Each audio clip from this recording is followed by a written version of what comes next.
ஹைட்டே ஏறுறேங்க. நல்ல ஹைட்டு.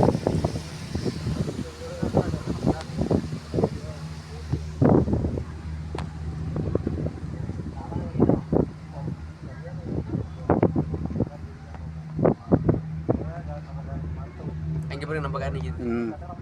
சேப்புக்கா தெரியுதா? கரெக்டாக தெரியுதுக்கா. கரெக்டாக. மூணாவது கார். அவர் ஆள் போறாரு இருக்கான் அந்த இடத்துல நிற்கிது. நாலாவது காரு.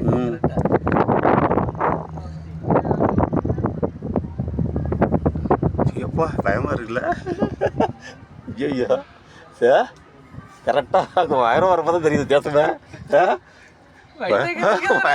பயமாக இருக்கு. இங்கே அங்கே போய் தெரிலங்க. இங்கே வரப்போ ரொம்ப பயமாக இருக்கு.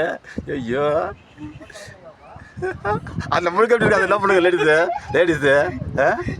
நம்மளுக்கு எப்படி இருக்க வாரத்தில்? ஐயோ நினச்சாரு இதில் நல்லா ஆச்சரியமாக தாங்க இருக்குது.